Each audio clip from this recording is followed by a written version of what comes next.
वसुदेवं सुतं देवं कंस चाणूरमर्दनम देवकी परमानंदम कृष्णम वंदे जगद्गुरु। जय श्री कृष्ण। मित्रों, सादर प्रणाम। सर्वे भवन्तु सुखिन, सबका जीवन मंगल में, सुख में, शांति में हो, ये परमपिता परमेश्वर से प्रार्थना है। आज बात करेंगे शरणागति के बारे में। परम साधन है मानव जीवन का। श्रीमद् भगवद गीता का ये साधन परम साधन है, इसके आगे कुछ नहीं है। शरणागति 18वें अध्याय के 66वें श्लोक में भगवान कहते हैं, सर्वधर्माण परित्यज्य मामेकम शरणम व्रज अहम त्वाम सर्व पापेभ्यो मोक्षयिष्यामि मा शुचः। तुझे सब पापों से मुक्त कर दूंगा। तू सिर्फ एक और एक बार सब धारणाओं को छोड़कर, सब धर्मों को त्याग कर एक मेरी शरण में आ जा। यह शरणागति है क्या? क्या फिजिकली कुछ काम करना है? अगर शरणागति का अर्थ समझ जाएं, दुनिया भर के झंझटों से, दुनिया भर के झमेलों से छुटकारा मिल जाए जीवन में। शरणागति का असली अर्थ है अंशी के सन्मुख हो जाए। यह अंश कौन है? जीवात्मा। भगवान कहते हैं, ममे वंशो जीव लोके जीव भूत सनातनः। अर्थात परम पूज्य स्वामी राम सुखदास जी महाराज इस श्लोक की व्याख्या करते हैं बड़ी सुंदर। कहते हैं, भगवान कहते हैं, संसार में जीव बनकर घूम रहा यह आत्मा मेरा ही सनातन अंश है। यह अंश अपने अंशी की तरफ यदि सन्मुख हो जाए तो यह शरणागति है। गहना, नेकलेस, कान का झुमका, गले का हार, हाथों की चूड़ियां, उंगलियों की अंगूठी, सब सोने की बनी हुई है। सब अपने अपने सांसारिक व्यवहार से जुड़े हुए हैं। हार कहता है मैं हार हूं, अंगूठी कहती है मैं अंगूठी हूं, झुमका कहता है मैं झुमका हूं, चूड़ी कहती है मैं चूड़ी हूं, लेकिन कोई ये नहीं कहता कि मैं सोना हूं। एक सोने से इतने गहने बने, सांसारिक व्यवहार में सब अलग अलग दिखाई देते हैं, लेकिन मूल में सब सोना है। ये बहुत कम को दिखाई देता है। जैसे मिट्टी का बना घड़ा, सुराही, कटोरी, डोंगे, सब अलग अलग दिखाई देते हैं, लेकिन सबको पटक दो जमीन के ऊपर एक बार, सब टूट जाएंगे, सब सिर्फ और सिर्फ मिट्टी दिखाई देगा।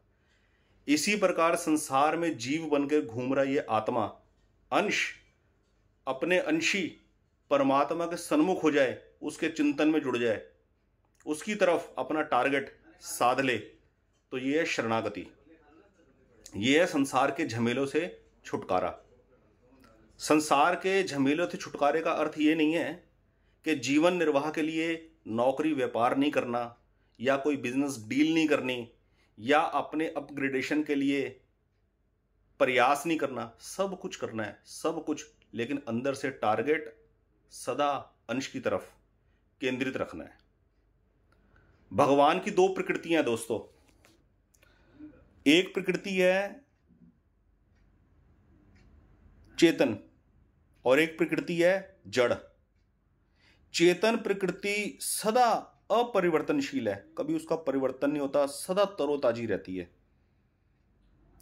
शाश्वत है, सनातन है, कभी उसका नाश नहीं होता। और जड़ प्रकृति कभी परिवर्तन हुए बिना रहती नहीं, कभी एक जैसी रहती नहीं, काल के प्रभाव में बहती चली जाती है। जैसे जड़ प्रकृति और चेतन प्रकृति का जीता जागता सबूत ये शरीर। ये मुंह जो बोलता दिखाई दे रहा है,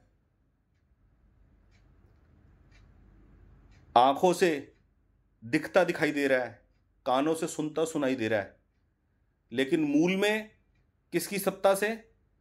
उस चेतन सत्ता की वजह से ये सारी इंद्रियां क्रियाशील हो रखी हैं, समर्थवान हो रखी हैं कुछ करने के लिए। जब ये शरीर नहीं रहेगा तब भी वो चेतन सत्ता सदा रहेगी, जिसको भगवान ने कहा है, नैनम छिंदंती शस्त्राणी नैनम देहति पावक न चैनम क्लेदंत अपना शोषति मारुत। ना शस्त्र से वो कटती है, ना आग में जलती है, ना पानी में गीली होती है और ना धूप में वो सिकुड़ती है, ना सूखती है। तो शरणागति क्या है? जो जीव की, जो जीवात्मा की जो वास्तविक सत्ता है, चेतन सत्ता है, उसका अपनी अंश की तरफ केंद्रित हो जाना। जो जड़ प्रकृति है, जड़ प्रकृति के साथ तीन चीजें जुड़ी हुई हैं जिसने संसार में बांधा हुआ जीव को: मन, बुद्धि और अहंकार।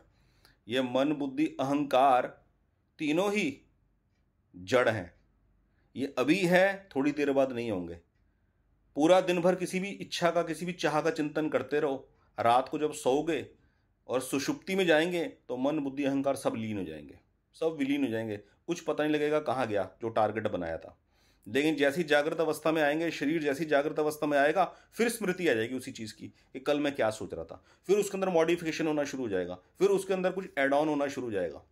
यही प्रक्रिया चलती रहती है। तो जड़ प्रकृति में जो चिंतन चलता है वो सदा जड़ता का ही चलता है। यह स्थूल शरीर जड़ है, ये जड़ प्रकृति है। जड़ प्रकृति हमेशा जड़ प्रकृति को ही प्राप्त करेगी और नित्य सदा नित्य को प्राप्त करेगा। जड़ प्रकृति के साथ जुड़े ये जो मन, बुद्धि, अहंकार है, ये सदा संसार का ही चिंतन करते हैं, संसार के सुखों का ही चिंतन करते हैं। इससे कभी नित्य का चिंतन नहीं होता, ये हमेशा अनित्य का चिंतन करते हैं। तो जीवात्मा जो है वो यदि अंश की तरफ मुड़ जाए, अपने अंश को, केंद्र बिंदु को ध्यान में रख ले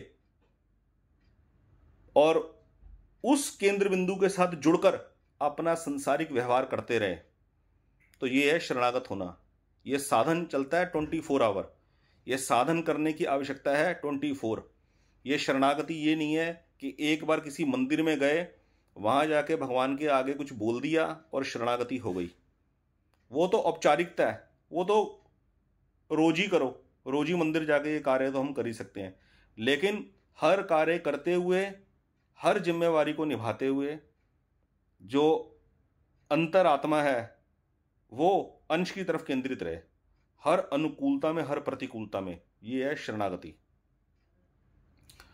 बाकी अपनी जीवन की समस्याओं का समाधान ज्योतिष से ढूंढना और अन्य विद्याओं से ढूंढना तभी सार्थक होगा, तभी कामयाबी होगी जब जीवन के इन मौलिक सूत्रों से हम जानकार हों। मैंने इसीलिए चैनल का नाम रीनेम किया है। पहले चैनल का नाम था एस्ट्रो हॉरोस्कोप रीडर। मैंने चैनल का नाम जानबूझ के इसीलिए चेंज किया ताकि चैनल के नाम से इम्पैक्ट पड़ता है, उससे अपना रियल ऑब्जेक्टिव दिखाई देता है। अब चैनल का नाम है गीता जीवन शिक्षा। हमारा मेन उद्देश्य इस मनुष्य जीवन की सार्थकता को पाना है। उसके साथ साथ जो हमें एड ऑन अच्छी विद्याओं का लाभ मिल सकता है वो हम विद्याओं का लाभ लेंगे। जहां ज्योतिष की आवश्यकता है ज्योतिष की कंसल्टेशन ले लो, जहां अन्य किसी चीज की आवश्यकता है वो अडॉप्ट कर लो। लेकिन परम लक्ष्य अंश का तरफ, अंश के साथ अटैचमेंट, अंशी का अपने अंश का अपने अंशी के साथ जो जोड़ है, गठबंधन है, वो है योग। और संसार के अंदर इस स्थूल शरीर का संसार के साथ जो अटैचमेंट है वो है संयोग। इस स्थूल शरीर का संसार के साथ जितने भी संबंध है ये संयोग कहलाएगा, क्योंकि इस संयोग के साथ वियोग जुड़ा है। इस स्थूल शरीर का जिसके साथ संयोग है उसका वियोग निश्चित होगा, निश्चित रूप से होगा। घर, परिवार, धन, दौलत, पद, यश, वैभव सबसे एक ना एक दिन बिछोड़ा होगा, सब एक ना एक दिन बिछड़ेंगे, पक्का, ये कंफर्म है। लेकिन संयोग के साथ वियोग है, लेकिन योग के साथ कोई वियोग नहीं है, योग के साथ केवल योग है। इसलिए अंशी की तरफ केंद्रित हो और अंशी का ही सदा ध्यान रहे, यही शरणागति है। आज की इस वीडियो में केवल इतना ही।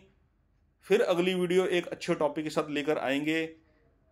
भगवान के नाम का उच्चारण करते रहो, कमेंट बॉक्स में अच्छे अच्छे कमेंट लिखकर पॉजिटिविटी बढ़ाते रहो जीवन के अंदर। घर वालों को भगवान के नाम उच्चारण करने के लिए बोलो, सदा भगवान का चिंतन करो। किसी वहम में पड़ने की जरूरत नहीं है। किसी एस्ट्रोलॉजी, किसी ग्रह दशा, किसी नक्षत्र दशा, नक्षत्र पोजीशन के अंदर ग्रह की पोजीशन होने से कोई मिसगाइड होने की कोई जरूरत नहीं है, कोई डरने की जरूरत नहीं है। ठीक है, बाकी आज की इस वीडियो में इतना ही। अगली वीडियो फिर लेकर आऊंगा बहुत जल्द। बहुत बहुत धन्यवाद। आपका दिन शुभ हो, सबका जीवन सुख में शांति में हो, ये प्रार्थना भगवान से। सर्वे भवन्तु सुखिन। जय श्री कृष्ण।